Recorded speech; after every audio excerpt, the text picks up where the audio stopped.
Pemirsa, kehadiran vaksin COVID-19 ternyata tak sepenuhnya disambut gembira. Masih ada pihak yang meragukan bahkan menolaknya. Namun pemerintah tetap bergeming, vaksin tetap akan diberikan pada masyarakat bahkan secara gratis. Semua itu dilakukan untuk mengerem penyebaran COVID-19 dan tentunya juga memulihkan perekonomian nasional. Berikut ulasan Syafinas Nasyar dalam catatan 2020 berdamai dengan pandemi. Jadi guys, tahun pandemi ini ada kisah duka, hobi yang bersemi, ditambah politik yang juga penuh sensasi. Di sepanjang tahun 2020 ini kita tuh harus belajar cepat beradaptasi. Nah, benar tuh bahasanya, cepat beradaptasi. Belum lagi nih vaksin yang digadang-gadang menjadi solusi pandemi. Ya pemirsa, dunia seakan menanti vaksin sebagai media penangkal corona dan juga solusi dari pandemi. Nah, kehadiran vaksin COVID-19 menuai pro dan kontra. Sebagian masyarakat menolak jenis vaksin tertentu karena meragukan vaksin terpilih telah bersertifikasi halal dan lolos dalam serangkaian uji klinis yang cukup ketat.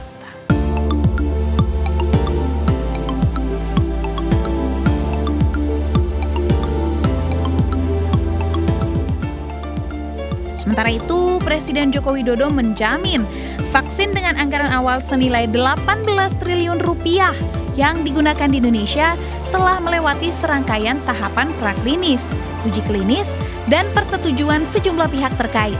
Vaksin pun harus terdaftar dalam World Health Organization. Semua vaksin yang kita pakai itu harus masuk dalam listnya WHO. Setelah vaksin masuk ke Indonesia, kita terima, itu masih ada tahapan lagi, tidak bisa langsung disuntikkan. Masih ada tahapan lagi di BPOM. Meski vaksin menjadi kebutuhan mendesak, pengadaannya masih terkendala sejumlah hal. Hingga akhirnya Indonesia pun dihadapkan dengan sejumlah pilihan vaksin dalam program vaksinasi COVID-19. Setidaknya Indonesia memiliki 3 pilihan vaksin COVID-19 dari 3 negara.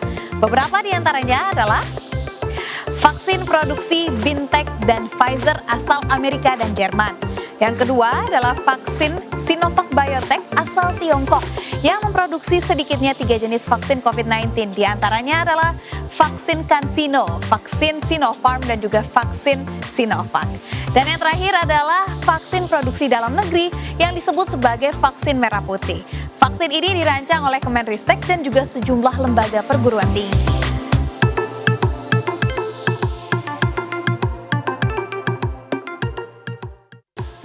Lantas apa aja ya yang membedakan beragam vaksin ini dan vaksin apa yang akhirnya dipilih oleh Indonesia?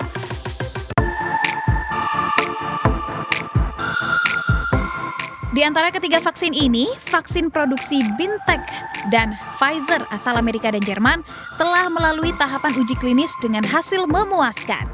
Bahkan WHO mengklaim Pfizer menjadi salah satu yang paling menjanjikan untuk diproduksi massal. Namun, vaksin yang dikembangkan dengan teknologi messenger ribonucleic acid atau RNA membutuhkan penyimpanan khusus dengan suhu di bawah minus 70 derajat Celcius. Inilah yang menjadi tantangan vaksinasi bagi negara-negara di Asia dan Afrika. CanSino, Sinopharm, dan Sinovac merupakan kandidat vaksin COVID-19 yang akan dipesan pemerintah Indonesia dari Tiongkok. Vaksin CanSino telah melakukan uji klinis tahap ketiga di 3 negara. Beberapa di antaranya adalah Rusia dan Tiongkok. Vaksin ini telah digunakan militer Tiongkok. Vaksin Sinopharm buatan Grup Farmasi Nasional Cina sudah melalui tahap ketiga uji klinis. Telah diuji pada 31.000 lebih manusia di berbagai negara. Vaksin Sinovac telah lolos uji tahap 1 dan 2 serta terbukti aman diuji untuk lansia dan tubuh orang dewasa.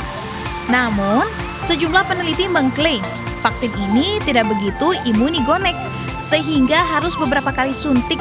Artinya, Indonesia harus memesan 2-3 kali lipat dari dosis yang dibutuhkan.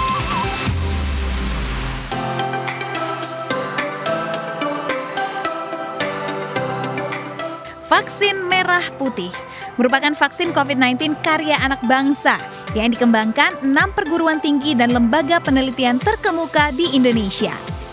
Namun, bibit vaksin ini rencananya baru akan selesai pada tahun 2021 dan diserahkan pada PT Bio Farma di tahun 2022. Nah, meski kita masih menanti vaksin penangkal COVID-19, angka kesembuhan pasien COVID-19 tinggi. Hingga akhir November 2020, gugus tugas percepatan penanganan COVID-19 mencatat lebih dari 400-an ribu orang sembuh dari total 500-an ribu kasus. Nah, di sini kita juga memiliki data nih pemirsa.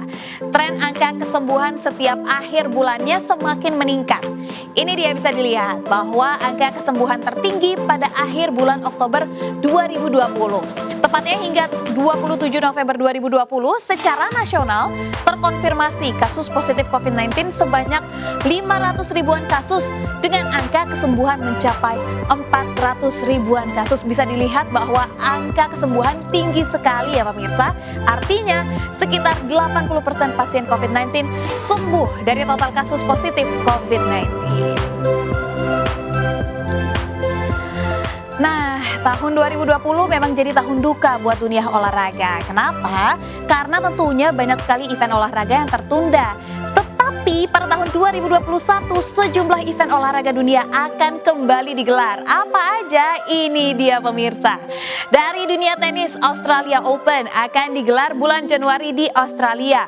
Yang kedua, ajang sepak bola 4 tahunan sekali, UEFA Euro akan digelar di Eropa. Dan yang ketiga, Olimpiade Tokyo pun akan digelar di negeri Sakura. Namun setiap pertandingannya di sini akan digelar tertutup pada bulan Juli dan juga Agustus 2021. Selain itu, dunia olahraga juga semakin semarak dengan hadirnya PON Papua, tuan rumah MotoGP Mandalika, Piala Dunia U20 dan juga SEA Games. Ya pemirsa, tahun 2020 adalah tahun pandemi yang baik buruknya patut kita renungi dan juga kita pelajari. Tapi kini saatnya kita terus jaga kesehatan fisik dan mental karena hidup harus terus berjalan.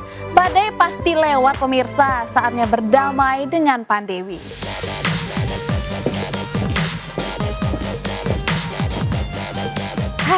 Siapa sangka ya kita jadi lebih sering ketemu secara virtual kayak gini, jadi lebih berasa gitu manfaat dari teknologi.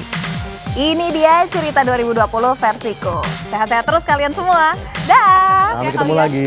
Dah. Sampai ketemu lagi. Thank you. Dah.